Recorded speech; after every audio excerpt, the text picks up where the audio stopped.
listen. Welcome to Nintendo Voice Chat, our weekly show for all things Nintendo on IGN. My panel this week are the illustrious Lily. Hello.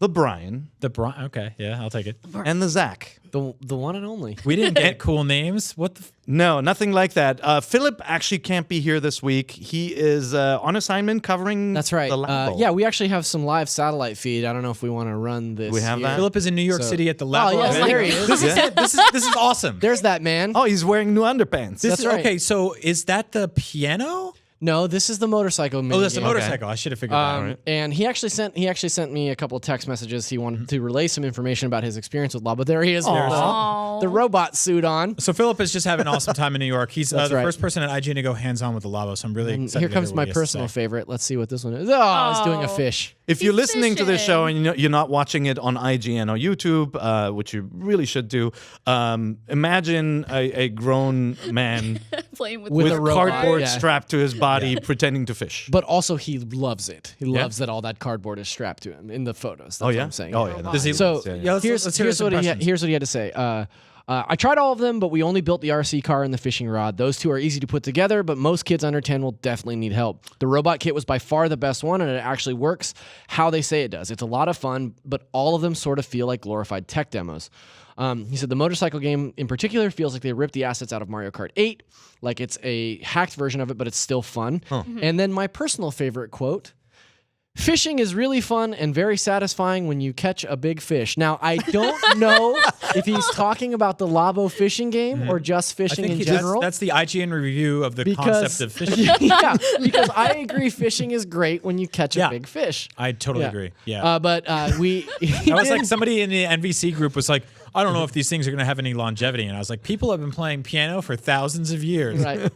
At one time. At one time. Yeah. Just for sure. trips, yeah. So it's nice that he was able to check in with us before the show. We haven't had a chance to go. All of us haven't had a chance to go hands on, but it was cool that he was able to send us at least some initial impressions. I'm sure he'll have a big write up coming. So up. that sort of reinforces, I think, some of the hopes, but also some of the fears I think some people had that these are tech demos, that they don't feel like full-fledged games. And I think that sort of like offsets the worries there a little bit about the price, for $70, $80 for some of these kits.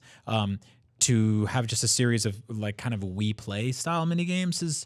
People who complain about the price don't have kids. Like, I'm convinced. Like, I'm Right. so used to higher price points for these do-it-yourself kits, right? Like PB crates and stuff. But I can see it. If you think they're just like little demos with cardboard and you're not into that kind of stuff, I can see how it's expensive. No, That makes totally. I hope the final versions have a little more depth. That'd be cool. Yeah. So before we dive in, can we see that image of Philip on the motorcycle one more time? please. yeah, let's bring that. let's bring that By the up. way, we have Barrett back as our producer this week. You know how he left the show. Yeah. Classic There he guys. is. There you go. Show us the Classic IGN motorcycle, move. Barrett. Yeah. Nice. There we go. Oh, Can we look make at this him. the thumbnail for the episode this week? I think this is a good beautiful. one. Look at the IGN microphone in the background. We miss you, Philip. it's just hanging out. That's beautiful. All right. right. So in prepping for the show, 3 days ago, I think I talked to Zach, and I'm like, yeah, it's gonna be a slow show, not a lot of topics. We'll talk about a lot of indie games, but Classic maybe Nintendo. Nintendo will Yeah. announce something as usual. And of course, there's now more news to get to. Yeah. Right. Yeah. Because they went a little nuts. Yeah, they had a Twitter direct. Yeah, and so Yeah. the first big news was the announcement of Mario Kart on mobile, Yes. called Mario Kart Tour. Yep. Are you excited? I am really excited about it. I am concerned that it's going to cost as much as Mario Run, which I think was $9.99. Yeah. But then again, Mario Kart on mobile sounds amazing. Yeah. And it sounds like right up my alley of mobile games to play. I don't know. Maybe I'm old, but I'm definitely old. But I'm consistently surprised at the reaction to $9.99 being like a negative on the Yeah. Apple Store. That's crazy, right? Like most games are $1 or $2. But I I played paid Mario twice that much for Final Fantasy games same, on mobile. and I but, played Mario yeah. Run for probably 15, 20 hours. Like I did everything there is to do that game. I got every coin. I went back for all the extra stuff they added. Animal Crossing is a game that I have tried to give money to, and it doesn't really need it or want it. That's because I think Tom Nook's still got all my freaking bags of cash Yeah. from Well, years of Animal Crossing. I think I spent $7 on Animal Crossing, maybe 5, maybe 10 total, and I played that game for 20 hours as well. So, if this game is $10 and I get 15, 20 hours out of it, oh my god, like that's a fantastic deal. You have a really good point because I always worry that it's going to be like pay to play, and then you'll have like the $10, and then you'll have to pay more to get more like carts or more things. So I think I'm just skeptical. I will say I don't want to be, but No, I'm with you. And I will say the thing that's kind of like frustrating about Nintendo's online mobile business strategy is that they are, and always have been for the last year or two since they've been doing this, completely vague on specifics in terms of release dates or windows. Yeah. Like finding out about a video game is fun. Finding out about when a fiscal year ends is the opposite of fun. That was the least consumer-friendly tweet. They basically said, you know, they gave you a fiscal year range. Like, I don't care about your fiscal year. For everyone, the fiscal year runs between April 2018 and March 2019. And so it was like, you could feel they weren't ready to announce Mario Kart Tour, and we don't know any details. We don't even know what type of more details are available in your father's business briefcase that you can look at. But they basically they were basically forced to announce this, but with the same language that they would be speaking to shareholders with. Sure. Yeah. I mean, well, they get themselves into a sticky situation if they say that it's coming in 2018 or coming this year because you know, February 1st, 2019, if that game is still not out and it's this year, people are going to be like, yo, where's that Mario Kart game we're talking about? Like, you said it would be out this year and it's been a year. So I understand that it's not the sexiest sort of PR to say fiscal year 2019 or 2018, but I also think that it's sort of the move that they had to make. If they had to announce this now, which maybe you're absolutely right, maybe they just could have hung on to it until they had a better idea of the release window. We will get to their earnings report. Sounds boring. It's more exciting than that, I promise you. We'll get to their earnings soon. But they obviously made some good dough with their mobile games, and the investors are saying, "Hey, what's next?" Right? They haven't talked about anything beyond Animal Crossing. Well, it's weird because these earnings calls and investor shareholder meetings and stuff like that, they're a reminder that video games are a weird marriage of like art and business. Yep. And it is our job as big stupid kids to be like, "What toys are you making this year?" And it's like their job to convey to shareholders, like, this is how rich you're going to be this fall. Yeah. Do you think this game will be like a traditional, like modern Mario Kart game, just with tilt controls, maybe auto gas and no brakes? Or do you think I don't think it'll it'll have tilt controls. Do you think it'll be top down or a management game or something? Look at the auto steering controls they added for younger gamers in Mario Kart 8 when it came to Switch, right? Like that effectively became like a 2-button video game. Yeah. And I think that like having a lot of that and like a sort of management of items on tethered to 1 or 2 buttons would be totally cool. I don't think they'll do tilting or swiping or anything like that. My concern here is if they're going to get in the business model that a lot of iOS kart racing games do, which is basically like, your car's tired, it needs gas, and if you give it some money, Animal Crossing did a little bit of that, but again, they don't really know how to monetize those things. Where you shake a tree in Animal Crossing, and it's like 2 hours from now, the pears will grow back, but you can pay it, and they'll grow back quicker. That goes back to my concern from before, which is like you pay $99.99, and then you have to pay because your car ran out of gas, or you have to pay because something broke down, or you need a new cart to play this, stage or whatever. That's why I'd be okay with their business model always being sort of like incremental if you want it, but also flat fee if you want it. Like I'd be happy to pay $15, $20 for an online mobile Mario Kart if it means like I never have to pay for a banana or an item or a car tire. It took them a while to get there with Mario Run with the expansion stuff, but the idea of paying $10 up front, having a game to run through and collect all the coins and finish all the levels, and then 6 months, 8 months down the road, or even a year, them dropping in a bunch of new stuff and being like, hey, remember those levels? Now there's all new challenges to have at. Like, that's fine. But it's fine for you as a consumer who's used to traditional games and paying up front, and it wasn't fine for them from an earnings perspective. Fire Emblem did better, right? Yeah. Like they're and that is the smaller franchise in the grand scheme. You got a lot of horses in that game. That's horses right. are expensive.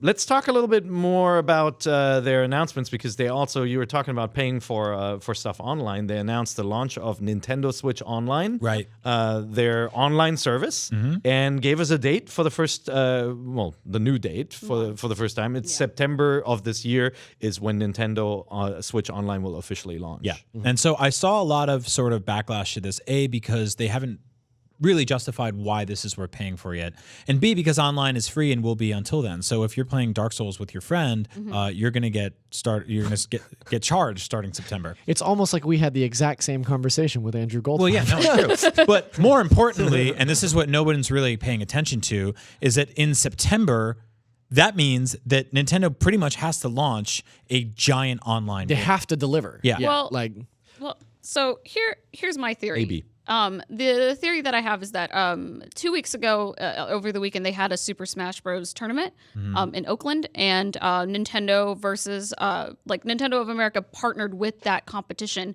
to host it, and they had a 30 team Splatoon 2 battle. They also had like all of the Super Smash Bros. Were represented there, and Nintendo versus their Twitter for like competitive. They like tweeted about it. They were talking about it. So my theory is that they're going to release a big game with the Nintendo Switch Online. Yeah. And my theory might be that they might have a Super Smash Bros. That's coming back. They might port the Wii U one into the Switch. I totally agree. Yeah. Something about this date reference a big game coming out, and I truly think that Super Smash Bros. Online is like their way of getting people to stay, because Splatoon 2 might have like a really big online scene, but I feel like a lot of people will just drop off. Yeah, because of it. You're not gonna be able to ride off of the old fumes of Splatoon by then. And also, I believe Mario or Super Smash Brothers for Wii U and 3DS launched in September when it initially launched in 2013, 2014. Could you verify? Because I know I was in Japan for TGS and we had just gotten our codes and we were waiting in line at Tokyo Disney Sea battling each other in Smash Brothers. It was surreal. But I think this will be sort of like a mix of the Wii U and the 3DS content together in one place with maybe some new characters and stuff. That'd be smart. I mean, like, it still feels weird when a major game launches in an off month like September rather than November or in March, right? Those are the targets. So I could see it being a re-release of a really popular game. I think that makes all the sense in the world. Or they might be soft launching it, right? Yep. Maybe they're launching the program. And just as a reminder, if you forgot, they said there'll be kind of like classic style, like 16-bit games with online modes that would be released on a monthly basis. And you would be paying either $20 a year, $4 a month, or $8 for 3 months. And so it's possible that they'll go back to their classics and have something in September too, and then releasing the heavy hitter in November. Yeah, which, like, side note, is a third of the cost of what the competitors are selling for theirs. That's dirt cheap for online. It's really cheap. Like, I think what bums me out is there's no like definitive ownership with those games. Like, I don't want to rent games from Nintendo, especially like I don't want to rent Mario World. Like, I want to own it. I want that icon there. Yeah. You know? Yeah. I mean, regardless of when and how and what it launches with, like, I just want the Virtual Console. Like, I just want them to come out swinging with something that people have been talking about since the inception of the Switch. Like, just like, in addition to this plan, like, I'm more than willing to pay a $20 entry fee if it means I have access to a library of back catalog. Like, so what do you think? Next word on this at E3 or before? Yes, do you think E3 they'll let out I think E3 for sure. online is before then or no? No, I think E3. E3? I think E3 for sure. E3, I feel like E3 for them this year, they're going to come out swinging. And like a lot of the things might be unexpected. We might get like dates for, Metroid Prime 4 or something like that. I just think that it's like dreamer. I'm 26-year-old millennial dreamer. I think that as we've seen at E3 from Nintendo in the past 2 years, Zelda and then Mario, I think that they will frame their entire booth and presentation around whatever this launch title is with online. I'm assuming that it's going to be Smash. So I wouldn't be surprised if it was a new Smash that was like decked out in the booth, or that their booth was decked out like Smash, and that all the details come in that direct. And the cool thing was, do you remember how many sort of pipelines from Smash Brothers led directly into Virtual Console? Yeah. Like, how many times that's there a was great like, point. right. like, you could actually you could effectively get demos of Virtual Console games through Smash Brothers, which is really cool. What sucks is that means none of us will get Virtual Console until September, right? Which is a very long time away. At least we get to, at least it might, like, the possibility is there rather than us still waiting for it. Right. Yeah. And Brian, you have a Super NES Classic, right? You do. You can get busy before then. The third announcement. Brian, you can get busy before then.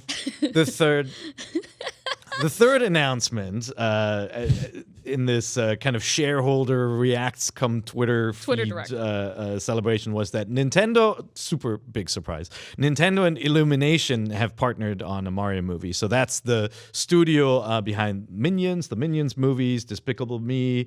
What else? Sing, The Secret Life of Pets. Secret Life of Pets. They're making. They did the Lorax. They're going to do the Grinch. Yep. Like a before his heart became small. So kid The focused Grinch prequel? Yeah. kid focused fare, right? Responsible for kid focused fare, but many of them incredibly successful animated titles. And the whole deal is co-financed by Universal, right? They have the partnership with Universal Studios, so it kind of was a no-brainer that we'd see some movie property tying in with Universal as well. And it's co-produced by Miyamoto, the movie. But so Universal is co-financing it, but they also own Illumination Entertainment, Right. So and DreamWorks, but they focused in on Illumination Entertainment to run this, and I think that's a great idea because Illumination Entertainment has the animation and the look that fits perfectly with Mario.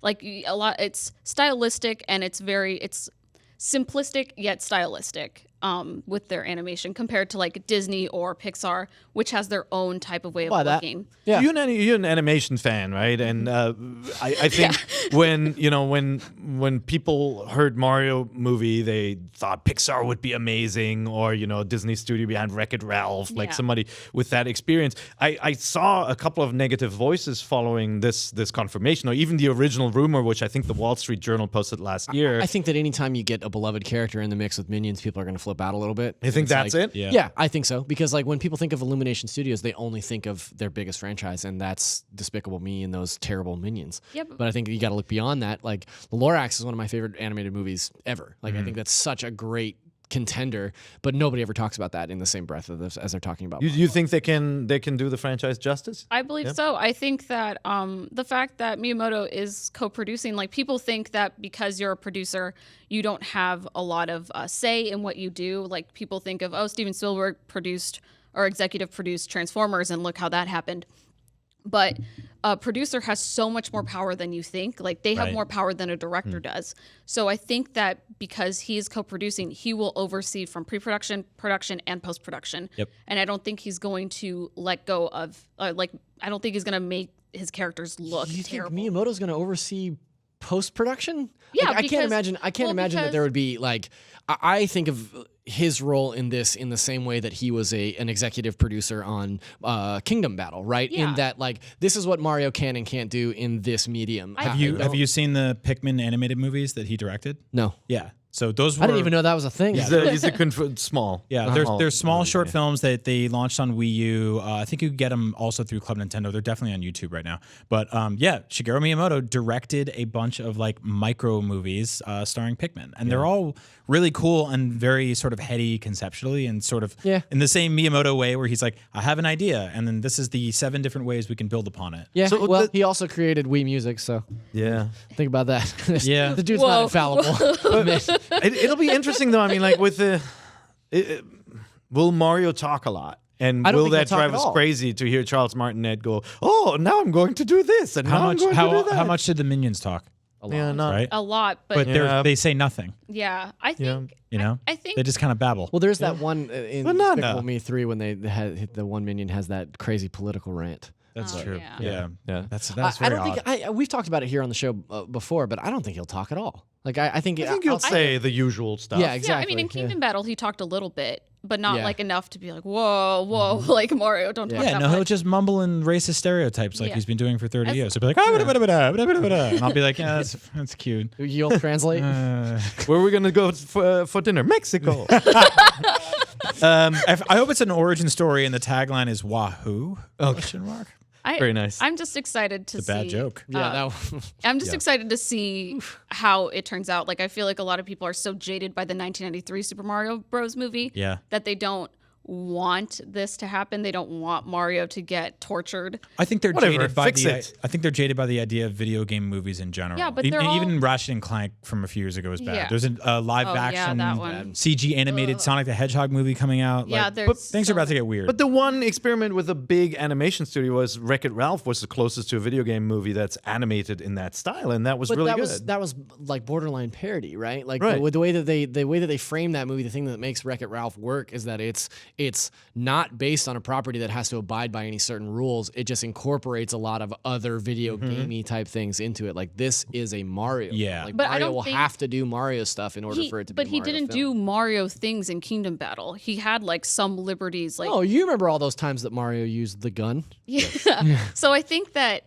like we just have to think of it like with Ubisoft, where they had like a certain liberties to do things with Mario that he never did before. Yeah. So I think Illumination will have that ability to do that. It's just like how much will be. Full circle, that's entirely what Miyamoto's role in this is going to be. I think that he's going to have script approval and he's going to be like, Mario can do this. He cannot do this. Yeah. Also, after Detective Pikachu, though, I feel like there might be more freedom than we think. Maybe, yeah. Yeah, that's Well, it's also the good thing is with an animated movie, you don't get a like arguing husband and wife couple that go home and go like, hey, what if we edited it like this? What if we shot it like this? Like this movie is going to be completely storyboarded out and approved every second of it because it's going to cost millions of dollars a second. It won't be like, Bob Hoskins and John Leguizamo getting drunk behind a car being like, yeah, I guess that's what a dinosaur looks like. Yep. Like that movie's a wreck. Hey, so I want to get to this week's lead topic, but before that, just 2 quick news updates that I want to make sure Nintendo fans know about. One is Splatoon 2 still getting updated.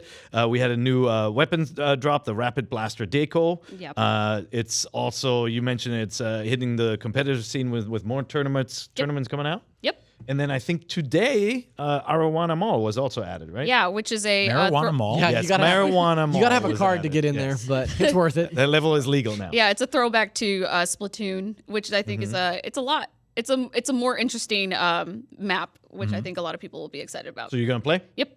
Available every afternoon at 4:20. Is Lily going to play Splatoon? Need more time. Shocker. And then the second really Lily interesting gonna go news to the item. Marijuana Mall. Oh yeah, I gotta go shopping. You could use some. The Marijuana Mall? It's just like, like a He's relaxing. saying to up your style. Oh. Yeah, it's okay now. That's all this it's all place good needs. now. It's just me being really goofy and stupid on camera. Like Yeah, Brian. Have you ever tried that, Brian? I wore a fake mustache before the show today. Right, I don't so need to go to the Marijuana Mall. The other news item is Minecraft got the Legendary Skin Pack 1 update to Switch. That sounds like a generic thing, but is actually pretty notable in that it includes Microsoft characters. So Microsoft, who of course bought Minecraft and own the franchise and are distributing it still across multiple platforms. This is so unsettling. And Nintendo allowed Master Chief, Banjo, Coltrane from Gears, right? Yeah. Explosion Man, the heroes from the Fable game. So you can actually play as Green Samus now here in the Mushroom Kingdom. In Mushroom Look Kingdom. at him attacking the Goomba. I think more importantly, like Banjo and Kazooie are back on a Nintendo platform in the longest walk possible to get there. Like, Look at how it's so terrifying bizarre. this turtle is.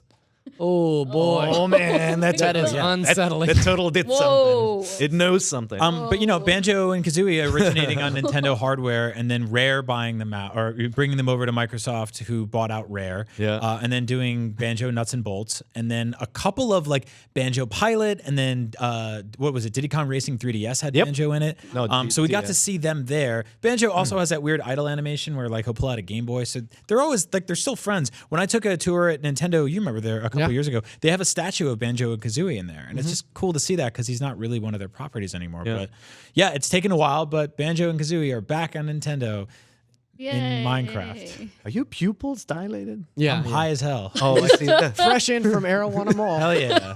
Here's Brian Altama. So now for our lead topic. Earlier in the week, actually, Nintendo announced via their earnings their system sales, their game sales, their top sellers across all the different platforms. And I think it's fair to say that Nintendo Switch is doing quite well out in the world. If I Yeah, may. if you may. You've written a strap here, Per, that I think deserves a good read. What is that? Can you do that for us? No, I'd like for you to read this first sentence here after our lead topic. Nintendo Switch is hot, hot, hot. Correct. There you go. 80s song. In other words, it is hot. Ding, ding, ding. It's 857 billion yen hot, not just the Switch, but Nintendo's total earnings. That sounds like a child's fake number. Yeah. Well, it is 850,012 million. What? I don't. What are you talking 857 about? billion. They do this in earnings reports. It's really annoying. They don't say billion. But that's just for the 9 months ending December 31st. So that's it's essentially from March, including the Switch launch, but not the first 3 months of the. So they're the going year. out of business. That's That sucks. $7.9 billion, 175% increase over 2016, and then in pure operating profit. So that's after taking out all the cost of development, the hardware, manufacturing, all that. Nintendo made $1.7 billion in operating profit for those 9 months. But Pear, I read on YouTube that Nintendo's going to go third party and Mario's going to be on the PlayStation. Well, if and they Xbox. do, they got $1.7 billion to spend on game development. This is obviously good performance. The other guys aren't doing too shabby either, right? PlayStation and Xbox, especially PlayStation, is doing very well, but doesn't have as much falling down to the bottom line because their hardware cost is much, much higher. Right. So they make less on the machines they sell, but obviously they get a lot more on their licensing business. So we'll leave that boring financial stuff behind in 1 second. But mobile business did 29 billion yen, and that includes Nintendo's share of Pokemon Go, which is just 2 billion yen. Because that's run under the Pokemon Company, and Nintendo it's a subsidiary. Yeah. So that's $18 million. So. Wow. Not quite as much, right? Once you break it down like this. Right. Mobile business, not small for them. They certainly didn't spend all this on development, but not a huge part of their business yet, right? 3% of their business. Super NES Classic hit 4 million units sold. That's huge. Wow. Which means there are actually many more out there, and the shortage is over, right? It's nice to see this number because seeing this earlier, and 4 million is such a baffling number in terms of SNES Classic to me, because we thought for sure that Reggie was just full of it when he's like, there will be more available. Yeah. But they obviously put their money where their mouth is because they've sold a ton of those units. So and you know what else? That true. Yeah, you know what else was readily available after the initial shortage was the Nintendo Switch. Yeah, that's right. true. And I think if you think back to all the system launches and how frustrating the Wii situation was for so many months, I have to say Nintendo did a really nice job delivering stock. Maybe it was smart to launch in March and have like a slower ramp up where they would have more Switches available for Christmas. Totally. And people were crazy. People feverish for this thing by the time. First of all, we had like a great game every single month last year. So by the time this thing hit and you could buy it, there was no reason not to get one. Yeah. So how many units did it sell since March? Do you know the number? The Nintendo Switch? 14.86 million. Yeah, so just under 15 million units sold in 9 months, which, they initially said they wanted to sell, what was their revised target was 14 million, so they blew past that. Yeah. A million? Well, actually, they were going to say they wanted to sell 14 million by March of this year, and they already blew past it in just December alone. That's insane. What's notable about that is it's selling incredibly fast, and it surpassed the total lifetime sales of the Wii. Yep. In 9-10 months. 9 months. 9 months. It passed the Wii U. And that it's going to take down GameCube next, which is almost 20. Oh my God! Yeah, are you kidding me? Oh yeah. You think? I mean, come on. So You think GameCube. that's it for the Switch? No, for sure. GameCube lifetime sales at 21.7 million. Yeah, I mean, that's in the crosshairs now. Yeah. Yeah. I mean, So possibly, if Nintendo probably. can get a couple of bangers on this system, first party obviously, but then also when you've got support of things like, you can go back and play Dark Souls on this, you can these bigger third party games that people might have people might have missed on other systems or previous generations, like. Yeah, I think that GameCube is well within their sights. Also, we just saw and talked about Master Chief, and Halo is one of the most beloved classic franchises of all time. Coming to Switch, 2019. The Xbox only sold a few million units more than the GameCube did. Those two were neck and neck for ages until the GameCube dropped to $99 for a minute there, and then kind of got a little spike. And online games took off. Right? Yeah. And so that means the Switch is going to outsell the original Xbox very soon too. That's crazy. Like this is going to get in the the upper pantheon of best-selling consoles. I'm just having flashbacks of like back in January when they announced this last year, and I went, "Oh boy, is this going to be another Wii U episode type of thing where it's not going to do well?" Or Vita, right? Yeah. It looks like a Vita. And I remember like come E3 when I was working with you guys, and I was like, "Oh, I have to buy one. Right. Like, I have to buy one." Well, if you look at our biggest concerns back then, and I'm sure you shared them, it was battery life, which turned out to be pretty good enough. Decent, third-party support, which we got, and great, like, hard-hitting first-party games, which we got as well. So all of those things were sort of satiated, and now we're good. Yeah, and now my biggest problem with it is storage. Do you think so? Yeah. Some of the other console sales on the list, and by the way, the 3DS did really well last year as well. So it didn't get cannibalized by the Switch yet, which means Nintendo will continue to make games for it. 3DS is at 72 million units sold. So the biggest seller, of course, was the DS line before that, right? With 154 million sold because there were so many iterations and it was on the market for so long. Before that, the Game Boy with 118 million, and the Wii with 101 million. So Nintendo, I think, is very hopeful that the Switch will perform as well as the Wii out there. Yeah, Well, we I don't hope so, too. I don't know if we have the quote here, but they said at some point last night that they sort of expect the Switch to surpass the average console life cycle of what I guess it's roughly around 5 years, right? Yeah. If you looked at the 3DS and stuff like that, that's actually petering into the 6, 7, 8 year territory and will continue to. So I think as a dedicated handheld, once this thing is like $100, $150, and there's like Pokemon and Zelda and everything on it, this is going to sell like crazy for a very long time. And if they iterate and you do get the DX version, the more powerful, the X version or the of micro the Switch, version, or you get the micro, like there's definitely, there could be a lot of life left in this machine just going for a very long time like the DS did before it. Are you gonna buy pretty tiny versions exciting. of all your favorite Joy-Cons? Yeah, of course. I'm rocking the green Joy-Con this time. Here. Those are gorgeous, by the way. Yeah, so that's the Splatoon set comes with the raspberry and lime colors, and so you got to buy the reverse color to get the green. But it's, so now you have double raspberries and double limes. That's right. All right. Yeah, Another we got trip so to many. the House of 1,000 Joy-Cons. Yes, the only way to do it. House of 1,000 Joy-Con. So top-selling software, Super Mario Odyssey is the top seller on Switch so far, with more than 9 million units sold. Wow. So now, of course, before you say, oh my God, this is the biggest seller ever in Nintendo history, I just want to clarify that includes bundles, right? So if you buy a bundle unit, that number is in here. And It's not Mario. the biggest bundle success for Nintendo was Wii Sports. Wii Sports sold not Wii 82 million units. So obviously some aspirational goals there for the Wii era and how big mainstream titles can be. But And so Mario Kart we'll see. outsold Zelda and Mario Odyssey outsold Zelda. Is that correct? Mario Kart 8 Deluxe sold 7.3 million units. Outsold Breath of the Wild, which had 6.7 million units Switch version There's my only. girl, Rabbit And there's Peach. Kingdom Battle, which is another million seller. The cool thing about Zelda is that when it launched near the Switch, the attach rate was actually higher than the Switch itself. If you guys remember, we covered that story in that people like me actually bought 2 copies of that game. I got it digitally, and I bought like the deluxe special edition thing. Yeah. So eventually that sort of slowed down, and Mario, with 2 months on the market, eclipsed that and became the best-selling game. So I had a few people tweet at me in confusion that Mario Odyssey outsold Breath of the Wild. I think even with the Wii U sales rolled in, Super Mario Odyssey still did better, and that's not a surprise, guys. Like the top-selling franchises for Nintendo are actually Pokemon, Super Smash Brothers, Mario Kart, and Mario. And so Zelda has never really been at the top traditionally. Breath of the Wild I'm sure is going to end up being the top-selling Zelda game of all time. Yeah. But Mario Kart 8 Deluxe, I just want to point that out. 7.3 million units. That is a re-release of a Wii U game, which already sold 8.4 million units on the Wii U. Right. That same game, so they totally double dipped on it.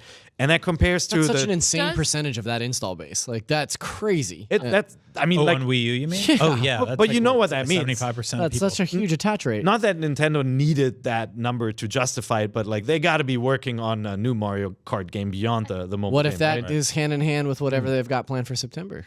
I'm curious. a little early. Does Yeah. that number for Mario Kart 8 also count for bundles? Yeah. Okay, Yeah, cool. any of these numbers have the bundles. You got a in it. Mario Kart bundle, didn't Oh you? yeah. You get a Mario Kart bundle. I got my Mario Kart bundle came with a Pro Controller, Zelda, and Mario Kart 8. Oh, right. My Mario Kart bundle came with Splatoon. I couldn't figure it out why. Right. So, thank you for mentioning Splatoon. Splatoon 2 did just under 5 million units. What? That's on the strength of Japanese sales. Very popular over there. Also, incredible. fun fact, the Splatoon 1 community is very lively because I've been playing Splatoon, the first one, just going back to it, and I get I've been doing it because my friend doesn't own a Switch. I've been convincing he should, but every time I go and play a regular battle there, instantly I get a match. Nice. So How does people are it- still there. How does it feel to go back to that one? Quick Really side note. weird, but I love the stages. There are so many more Right, stages, right. and the music from that.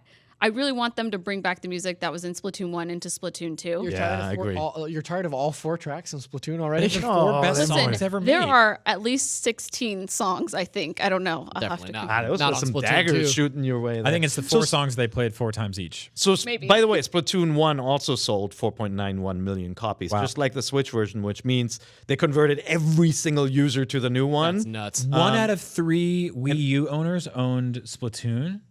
That's nuts, man. Yeah, but also think about that. One, two, what three, little four. time Splatoon 2 has been on the market to reach the same sales milestone as the Wii U version. So this stuff's flying off the shelves. 1 to Switch, not quite as justified. 1.8 million. ARMS, 1.6 million units sold. That's a new franchise. Xenoblade Chronicles 2, it just came out in December, 1 million units. Just that month alone. So really, really good news. 3DS also did well with, Mario Kart 7 topped 16 million units. Pokemon cleaning up everywhere, 16 million units, 13 million units. So Nintendo is alive and well and raking in the dough. Yeah. It's nice to see Tamagotchi Life on this list. Oh, yeah. You remember that one? Yeah. 6 million units. 6 million units for Tamagotchi Life. That's awesome. So before we head into the break, one last thing that was included in the sales announcements was the reaffirmation that Metroid still is listed as a TBA title. So we don't know a date yet, but Pokemon still had a 28 or later type date. So 2018. 2018. Yeah. What did I say? 28. Yeah, well, it's back in time. I might the year 28 was a great year for Nintendo. They announced Rock and Stick that year. So, Great like, games. having covered Nintendo for so long, I know 28 or later means later. Right. Yeah. But the fact that they still think that they can pop this game into 2018 is pretty crazy. Yeah. Because if that was their Christmas game, that would be freaking that would humongous. be insane. That Switch sale would go up so fast. What if... So excited for this fiscal year. I just can't wait. Fiscal year. Yes. Love fiscal years. So we'll keep an eye on these stories as they develop. Nintendo likes to trickle out sales information after their earnings call and just kind of deep dive on Twitter.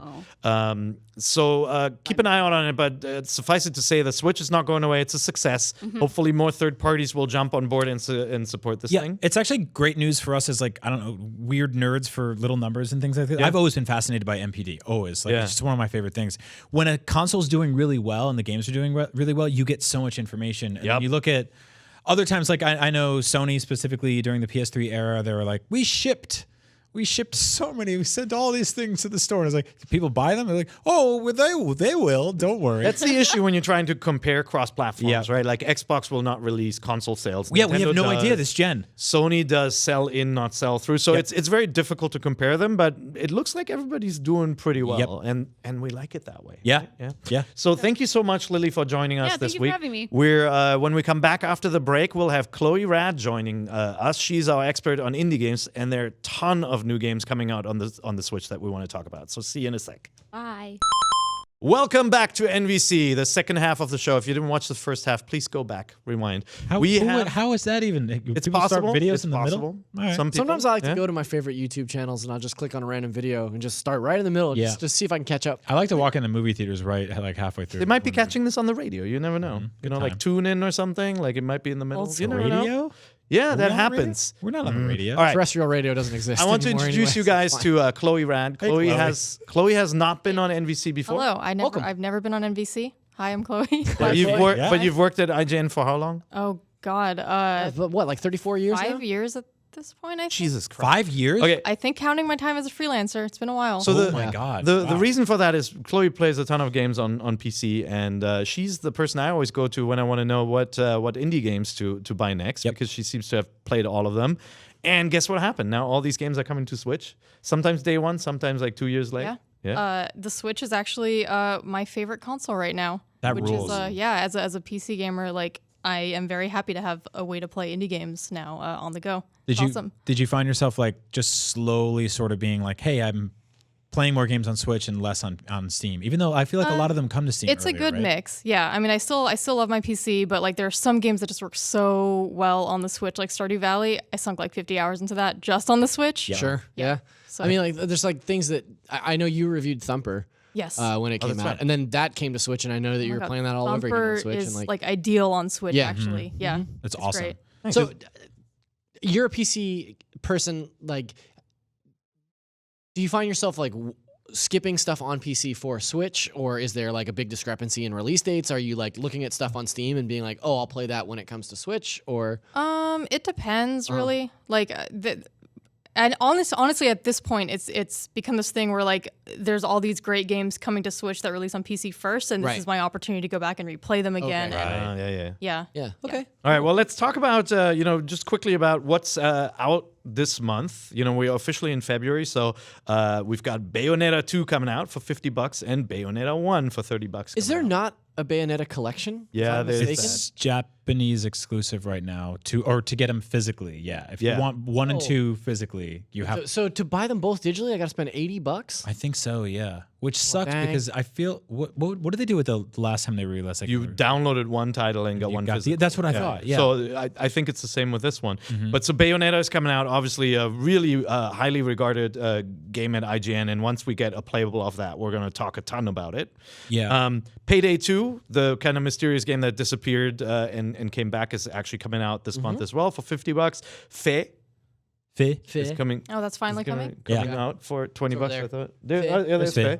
That's coming out. Really pretty game. And then Dragon Quest Builders. We talked a little bit about it. Is out on the 9th this month. That's another bigger game. Dragon Quest Builders. I'm not a Minecraft guy. And I'm not a Dragon Quest guy, so on paper this should perfect for you. This should not be a game that I'm interested in. A few weeks ago, maybe a month or so ago, they put the demo of this on Switch, and I was sick, and I spent an entire Saturday just playing the demo. Played through the end of the demo, and then just kept building and kept mining. And this game is awesome and funny and kind of silly, and I'm really excited for it to release and really dig into it because it feels like a 16-bit Zelda game with ActRaiser building mechanics. That sounds like an awesome demo that you were able to get that much mileage out of. Well, so here's the thing. Like, it gets to a certain point where you can open up portals and it'll send you to like another land to get different resources.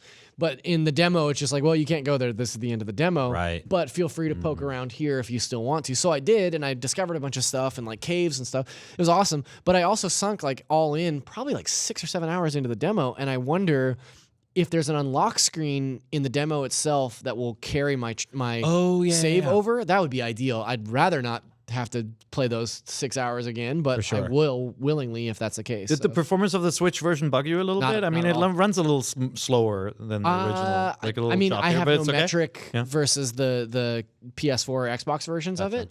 Philip also spent a ton of time. Do we have a photo of Philip that we can run? Is there any kind of? Do you think we have a photo? Is there of any Philip? kind of thing that we can like? What's Philip up to? Do you know?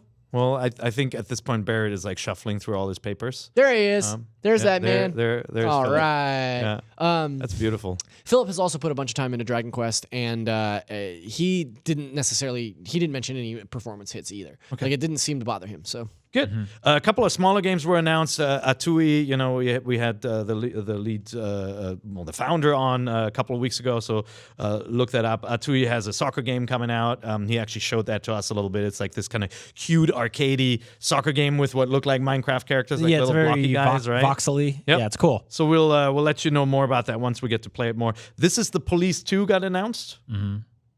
You guys not excited about that? This is the Police 1 is terrifying enough for me. So I played the original one. Yeah. It's a really interesting game. It's just not really for me. Gotcha. Well, what is because it like? It's kind of like point and clicky adventure-y. Is it not too unlike the close to Police. home? Like, you have a lot of experience with the police, obviously. Those are point and shooty adventures. yeah. Nice. Yeah. I've had some run-ins with the real police, so it does bring back some very tragic memories of running. And then Bendy and the Ink Machine. You also have some experience with that. No, this is like Bendy. Did you? No, this is a very sexual episode. So I'm actually waiting for all of Bendy to come out. It's been released episodically, but it's like a. That doesn't sound great. What? We're waiting for all of Bendy. Yeah. Is that what I said? I don't know. That's fine. Yeah, it's like a horror game. First person. I think you play like an animator, and he's like haunted by memories of his old animations or something. It's got that like old 30s like Cuphead. Oh, wow. The style is really cool. It's like old animated, like old-timey that sounds cartoon, awesome stuff, but scary. Yeah. And so it was episodic and... It's episodic. Okay. I think it should be concluding this year, but I could be wrong. So I guess the Switch version, will it be everything at like a sort of a collection, I hope? Oh, that's actually a good question. Yeah, that'd be cool. Well, I'm assuming they're not going to restart it now. It's kind of tough Right. to build buzz for episodic games that late. Well, and we've not also do it day and seen day, seen a lot of episodic games coming to the Switch as full packages. Like we're going to see Kentucky Route Zero come as all one so thing. excited All for the that one. Telltale stuff. All too, the Telltale obviously. stuff comes at once. Yeah. But yeah, don't sleep on this one. It actually looks really cool. I haven't played it yet either, but it has a terrible name, obviously. So the other big release that I think most of us are still playing is Celeste. I think you finished it, didn't you? I beat Celeste, but I'm still playing it. Okay. I've Are you sunk, doing like, all the B-side 30 hours stuff? into the game. I'm doing the B-sides. We're trying to get all the strawberries. Yep. And we kind of have like this mini office tournament going. We're trying to speedrun Chapter 1 as fast as we can. And I think the current best time right now is 1:30. Wow. Yeah. I saw someone speedrun the entire game at like 43 minutes. 40 minutes or something. 40 Yeah. minutes? Yeah. That's there's And a- it's been out for like a week and a half. Yeah, that guy beat his own world record, I think, like twice in a row. And I think he nailed like 1:20 for Chapter 1. Oh my God. Because they do this like really cool like super jump that I'm actually not quite sure how you do it, but it just lets you fly across levels. Tom Marks, who was on the show last week, was talking about this like hidden super jump that he discovered, and was talking about it to Dornbush, who was also on the show last week to talk about Celeste. And the two of them talking about it, it was like the nerdiest thing I've ever seen. Like, oh my God, can you believe this jump? It was great. And you can bounce off the edge of spike strips and weird stuff like that, right? That's It's the just thing like that he's talking pixel about. perfect. Yeah. You can. Tom recorded it by accident in his review. If you go to his review on IGN.com, there's a GIF of him doing this super jump, sort of by accident, and that's how he discovered it. He was like, it's such a perfect rhythm thing where it's as soon as you touch a wall, you have to hit the jump button again, and you'll bounce up higher. I think what it is, it's like Momentum. it's sort of like the wall jump mechanic, but on a flat surface. Right. Is it intentional? It I must be, believe right? I believe it is, and I actually think the creator gave a speedrunner like a heads up that this existed. Oh, that's so Yeah, cool. because the game Celeste was based on like that like Pico 8, Right. You know, like Yeah. kind of a super retro-y game that already had a speedrunning community, so they were ready for stuff like this. Yeah. If you want to see Pico 8, rules. it's actually in Celeste. You We- can, Yeah, you that's can true. find the original. We talked sort of at length about Celeste last week, and Tom was on talking about why he gave it a 10 out of 10 masterpiece score, and he and I had several long conversations leading up to the episode and his ultimate decision to give it a 10, where I was just I didn't really get why he was so adamant about it being this masterpiece score. Whoo, baby. I put a lot more time into it in this last week, and I love that game. So I am good. fully on board with that decision. Like it is, if you own a Switch, you owe it to yourself to play this game. It is fantastic. So, and a lot of people obviously believed that message because I've seen it at the #1 bestseller position. Every day I check the cool. eShop. Celeste is right up there. It's awesome to see this game and, Steamworld Dig 2, some of those games really, I mean, it's really paying off for those devs to put them day one on the Switch. That's huge. Super One More Jump also came out last week. You're playing that, right? Yeah, so I really dig this game. It's a $7 sort of kind of puzzly platformer. And after playing Celeste, I was like, I'm really good on like tough as nails platformers. But it does that really smart thing where it's sort of like getting through levels is easy, getting all 3 coins is more difficult. What's really cool about this game is it has like dozens of different character skins and also completely different graphic overlays. They worked with a bunch of artists from Twitter to redesign basically the entire layout of the game. Neat.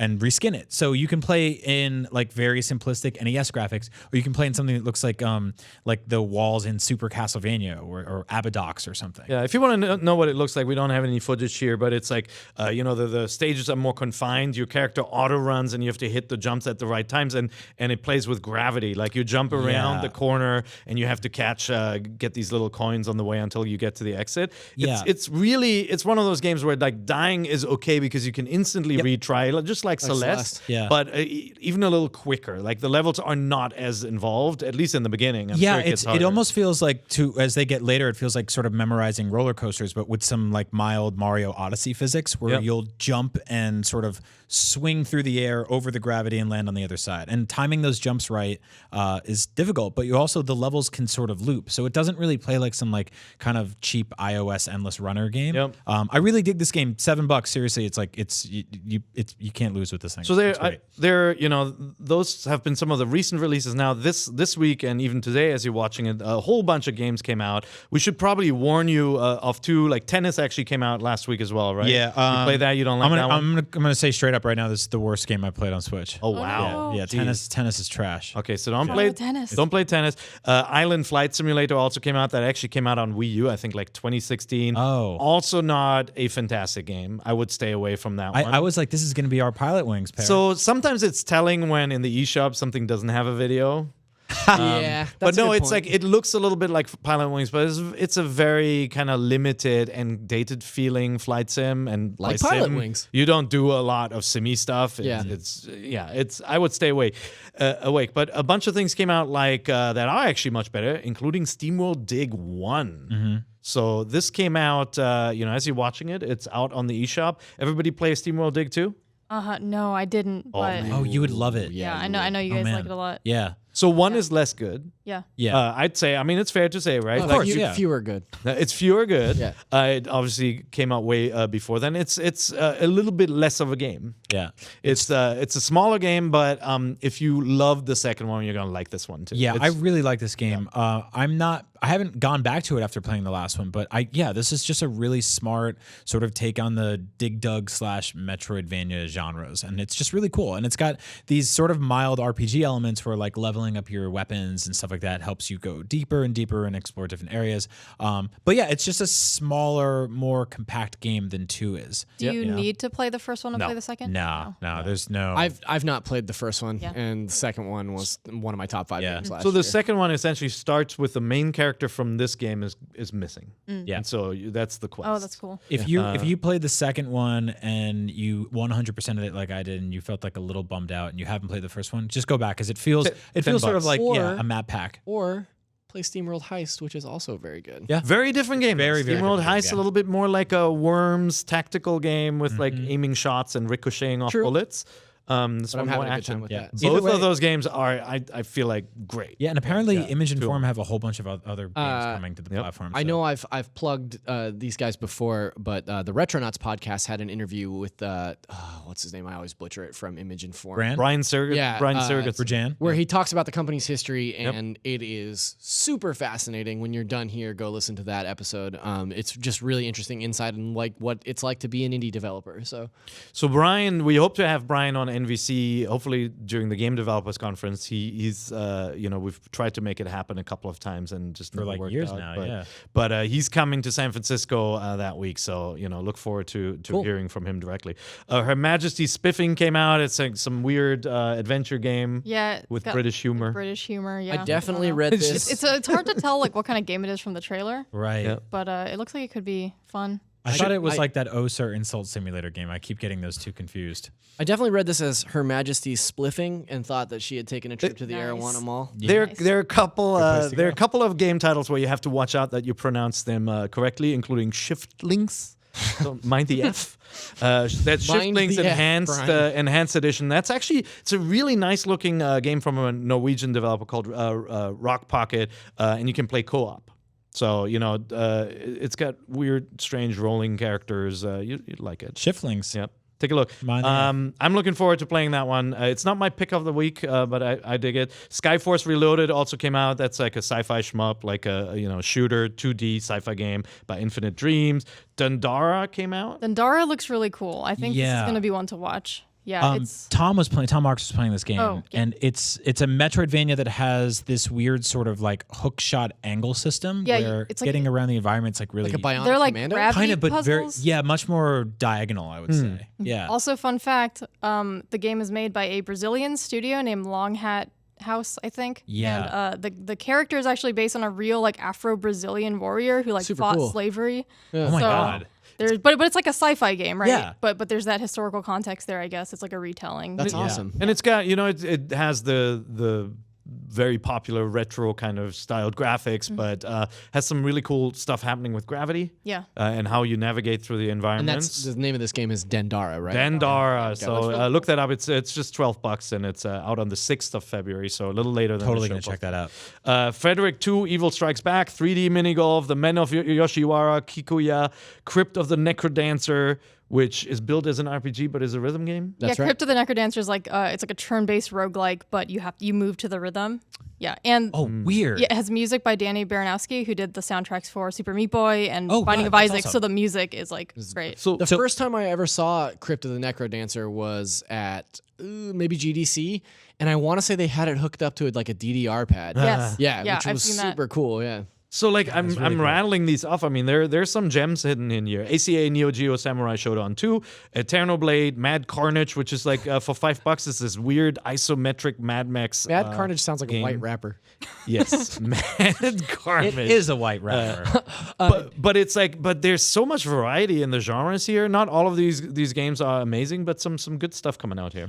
Before we get into our next big topic here, there was another February game that we left off the list that I want to make sure that we point out. Owlboy. February 13th, Owlboy is coming to Switch. Long-awaited Metroidvania. There's an owl. It's also a boy. Yeah, that's right. You reviewed this for us, right? I reviewed Owlboy, 2 years ago, actually, I think. Oh my God, that was 2 years ago? Yeah. Did you say February 31st? This is like February 13th. Oh, I thought it was a leap year double dash. What I actually said was February 13th, 28. Oh, okay. Yeah. Very nice. So, Chloe, tell us about Owlboy and like why it would work on Switch. I'll definitely be back on here probably to talk about that once. For sure, more yeah. people can play it. No, sorry, this is your only shot. So let's have my one shot. Okay. Ruined. It's I don't know. I gave it such a high score. It's such a good game. It's been so long. Like, I'm really excited to get back to it, and I'm really excited also for like more people to actually play it, because I feel like you release a game just on PC and like, like when it comes to indie games, everyone's gonna play it if it comes to Switch now. It's just got like a really heartwarming story. It's a very simple game. Like, the action's not super complex. It's not super deep, but like, I think that actually makes it a better fit for the Switch. Right. You kind of like kick back and like enjoy this sort of like light Metroidvania adventure. And is it like pixel art? It's pixel art. It is so beautiful. Because I remember you playing it, I'm getting like very warm flashbacks of seeing her. Because we sit right next to each other, and occasionally I'll just peer over and be like, "What's that?" Yeah. And then you'll get to like totally looks so explain good, to and me the music is something that I need to be awesome. playing years from now. So Chloe Rad will return to talk about Owlboy. But our pick of the week is actually a little game called Night in the Woods, out on the 1st of February. So by the time you watch this or listen to this, and you know, it takes a great game to beat Steamworld Dig for the top position of releases this week. Did you review it? I did review Night in the Woods last year when it came out on PC and consoles. Okay. But it is finally coming to Switch, and I'm so excited. I've been playing it actually for the last 2 days, and it runs so well on the Switch. Like, it's one of those games where I'm like, this is like probably my ideal way to play it, because it's such a cozy feeling game in a lot of ways. But You just said, F the cops, I'm going to bed.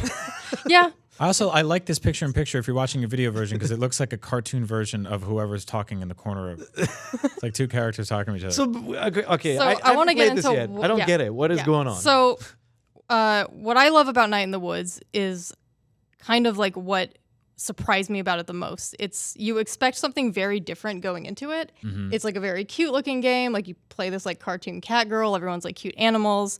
You get that like kind of young adult vibe from it, and there's a lot of like. I think the young adult genre has kind of found a home in like small, like narrative-driven adventure games like this. But I feel like Oxenfree and stuff. Oxenfree and Life is Strange, and like, I don't want to hate on any one specific game, but like, I always feel like so much young adult fiction in games is like very superficial and kind of like they want to get super deep with characters, and they kind of like fail to do it in a way that really connects with me. What you get with Night in the Woods is this like startlingly sad story about like personal and economic stagnation. Oh no. It's actually it's not just like a cute, quirky, story about like a bunch of teens. It's like you follow this like girl, her name's May. She drops out of college. She comes back to her old town called Possum Springs. It's sort of this like Midwestern. You grew up there. Possum Springs in the Midwest, my home. It's like this rural Midwestern town, and it's like falling apart. Like, business, stores are going out of business. Big corporations are taking over their like local grocery stores. Factories are shuttering, and everything's just kind of falling apart. Well, and they do like, coming from a small town that has been experiencing this kind of thing in the last 5 years. Like, they do a really great job of explaining like why it's happening to this town and like what it's doing to the people that have been there were there when this town was like a prospering place, and now it's this sort of shell. And I love this like dual story it sort of tells too, because it does follow May and her sort of personal journey. May is like a total jerk. Like, she is such an immature brat. She comes home, there's this one line, I don't want to spoil too much, but there's this one line where she just threw a total fit in front of a bunch of her friends, and her friend kind of brings her home from this party that ended up being this big disaster. And she's like, you need to grow up, May. And May is like, I'm 2 months older than you. And she's like, yeah, well, you went off to college and stayed the same, and I had to grow up. Like, I had to stay here and grow up. All of her friends have jobs.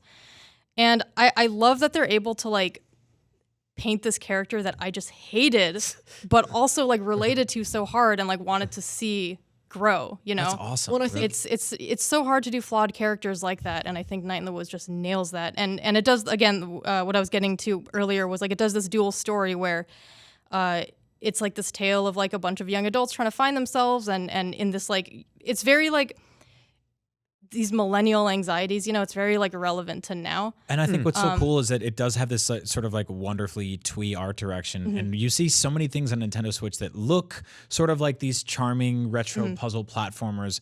And this one just gets right, like, it just kind of guts you differently than the other ones ever will. And that's why it's so startling too, when, like, in the backdrop of, May's adventures, you'll pass, like, a group of adults being like, how do we get businesses to come back here? Like, what do we do? And there's this kind of, like, every day you come into the town and there's this one character standing outside this, like, call center who's like, I need to quit. Like, I can't, keep, like, crying in the back room every day. Like, this job sucks and it's gutting me, and I need to move on. And I don't know. It's very raw, and it's not what you would expect from a game that looks this cute. Right. So is the gameplay? It's mostly exploration and talking to characters. Yeah. So it's like it actually is a little more open ended than most people would think looking at it, because games like this get that whole walking sim, label, which I hate. But you go out every day and you kind of have your routine. You get to decide, like, who you want to spend time with. What, like, side stories you want to take on. There's a time limit, like in a Persona game or something? There's actually no time limit. Okay. It's mostly just, like, these sort of... there's, like, a handful of events that you can do on any given day, and it's just kind of you finding those and then you actually doing them. And then from there, like, once you do one thing for the day, like if you hang out with your friend Greg at the, his snack place he works at, or, like, you go to dinner with your friend B, then after that, it's, like, the end of the day. Yeah. And it's, there's a central mystery also. There's some kind of supernatural stuff, some crimey stuff. Crimey, there's a lot of crimes. It's a good game. And it's $20, right? Good question. It's $20. All right. Yeah. Everyone's and got it's their totally cheat worth sheets. it. Yeah, the game my is cheat about that's the central mystery that Chloe was talking about. How much is this game? and it's about 10 to 20 hours long, depending on how much you want to do. Oh, wow. Oh, really? And in December, also, they added this, like, big free content update that the Switch version comes packaged with. Oh, so there's just more characters, more things to do. And they added the 2 standalone games the developers released before the game came out. So you're getting a lot on the Switch. For 20 Oh, Very cool. Yeah, looking forward to this one. So, that's out. So yeah, thanks, Chloe. The moment we're done with this, we can start downloading. Thank you so much for the overview. I mean, just, again, like... I always go into the week thinking, oh, there's nothing coming out. And then you take a look at the eShop and you're like, oh God, that's out. Where did this come from? And actually, Nintendo keeps on adding titles too. Like if you look at the Switch, the website that they have up, it shows you upcoming games, and there'll be like 6, and then a week later, suddenly there's like 12. Yeah. And their press release blast, which you should sign up for because it comes every Thursday morning. I believe it's like 6 or 7 a.m. Pacific time here. Yep. It's like a cool thing to wake up to on Thursday morning because it's just like, oh, here's 20 things I didn't know were happening today. So much stuff. So before we bid you farewell, I wanted to get to some of to at least one of our question block questions this week. This one is from Monty. Monty says, "What's up, NVC crew? Monty here, longtime fan, first time writing in during the Musin era." That's Philip Musin. Do we have any photos of Philip that we can show? Do we have anything going on? I'm going to keep on reading while we do that. I just wanted to hear your thoughts on the future of 2D Zelda on Switch. Of course, I'm dying to play whatever Nintendo's follow-up to Breath of the Wild is, whether it be a smaller Majora's Mask style adventure using the Breath of the Wild engine or something entirely new. That said, I don't want to see 2D Zeldas go away. A Link Between Worlds was one of my favorite Zelda games since Wind Waker, and I'm equally excited to play another 2D Zelda in that fashion. So he goes on to, ask about whether it's difficult because Nintendo can't justify a $60 price tag when they bring a game to like this to Switch. But what do you guys think? Do you think Nintendo has put down their stake that Switch will have these kind of Breath of the Wild style 3D games, or do you think they will truly merge the 3DS franchise into it and we'll get some 2D games? I think we'll get both. Yeah, definitely. I mean, I was throwing through it here. We don't have the numbers for it, but I know that Link Between Worlds sold very well. It's one of the best selling games on 3DS. And they did bundles, they did price drops. It's part of their it's like only $20. Yeah, it's part of their whole like selects line or whatever they're calling it these days. And that game is wonderful. So I think there's still opportunity for that. In the same way we got Mario Maker after 3D World and Galaxies and all that kind of stuff. I think there's still room for it, and I think it's a nice way to hold people over into the next big 3D one. I don't know. Like, I kind of have a tendency to disagree. I don't know that we'll see another 2D Zelda game. I think now that the Switch is sort of the primary focus, or probably will be in the coming year, I feel like Nintendo might be hard pressed to divvy up those teams to create different types of Zelda adventures. But then again, we also got a 2D Metroid last year, so. I actually think you're guaranteed one because of the online plan. I think 4 Swords. No, I like thinking about it, right? Like if they are releasing a monthly online focused game as part of Nintendo Switch Online, 4 Swords. Oh, for sure, yeah. Right? Yeah, like, that'd be pretty good. That'd be pretty easy to port over. All right, I'm gonna walk that back. Yeah, and from the GameCube. No, like I was thinking about it too. Like maybe it is the end of kind of like the 3DS era, like 2D Zelda games. But like 4 Swords came out on a console before. It was kind of hard to play at first, right? Remember the GBA hookups and all of that. But that'd be a really good online multiplayer game, especially if you can finally chat. Mm-hmm. Yeah, I know you are the foremost expert on the Legend of Zelda franchise in the building. Played every one. Yep. Hell yeah. Just kidding. Love that. I have. Tell the people how many. Zach knows. Zach knows. Much to my chagrin. I have not really played a Zelda game. Wow, that's true. That's bold of you to come on the show on your first episode and be like, "Yeah, what's up?" Hey, Nintendo fans, I I'm just didn't like grow you. up with a Nintendo console. I grew up with a Sega Genesis. Did you play Breath of the Wild? I did play a bit of Breath of the Wild. Okay. Yep. So has like the franchise interest you as somebody like from the outside looking in? Like, do you have plans to go back to them ever? I mean, I think Majora's Mask is a really fascinating game, and I would love to really cool. sit through and play that start to finish. But I don't know. Like, I don't have that connection to it. Yeah. And it's really fun being in an office full of people who love Zelda, because I just don't have that. But it's really fun to see people like everybody geeking out about Breath of the Wild last year was great. Yep. And I definitely want to get back to it. Open world games lately, I don't have the patience for them, and I think that's kind of what. This is the exception in the series, right? Right. The other titles are either much more story focused or much more kind of like linear. They still have open worlds, but much more linear in their storytelling. I mean, that's not to. Breath of the Wild does its open world like fantastically. Right. I just need to, sit down and actually have a spare 200 hours to sink into it, which I don't. I think like. I'm not sure like what should be your first. It'd be cool to do a video series on that, or like your first outside of Breath of the Wild. Because like I really love Link's Awakening because it's got an open feel to it, but it's sort of it is much more intimate. But also Link to the Past does the same thing. Yeah, I feel like we're getting away from the original question, but yeah, I also vote for Link to the Past. Sorry, Monty. No, it's not your fault. Like this is how this show goes. But I think Link to the Past is the right one. Well, I mean, the other option is like if Nintendo goes back to the BS Zelda days. If you don't know what that is, no Zelda games are BS. You take that back. BS Wanda in Gamelon Japan is. stood for That's Broadcast Satellite, and Nintendo had a service called the Satellaview where they would deliver content to the Super NES over the airwaves, over satellite. We did a Let's Play of it here last year. Yeah, with Frank Cifaldi. Yeah, that was. And so what they did is they actually had a narrator while you're playing it, and they would do these events where like everybody had 30 minutes to do something in the game. So they could be bringing back Really that weird. 2D Zelda stuff. That'd be so cool. So man. like this franchise has always existed as 2D and 3D in synchronicity. Yeah. And I don't ever really see that going away, honestly. Like I think there will always be room for both, because the thing is like people like, at a certain age have a nostalgia for the 2D versions of the game in the same way that people have nostalgia for 3D versions. Especially if if Breath of the Wild 2, whatever it's called, follows that open world kind of setup where it's more kind of exploration over story and item development or whatever, item gates. Then actually there is a lot of room for a 2D game, like more in the traditional vein. I think that'd be look really how cool, well yeah. 16-bit games are selling on Switch right now. Like people Look at Blossom Tales, games that are like Zelda. Exactly. Yeah. I mean, people are starved for something like that. So I think there's room for it. Awesome. Well, I think that does it for this week's NVC. What do you guys think? Yeah. Yeah? Can we get out of here? So much news. let's hope that next week will actually let us catch our breath a little bit, because I'm completely behind on even finishing Celeste.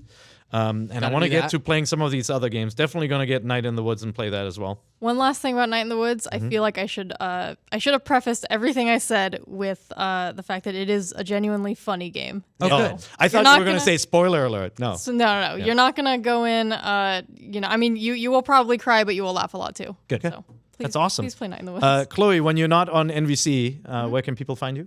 I'm on Twitter @_Chloi. That's CHLOI.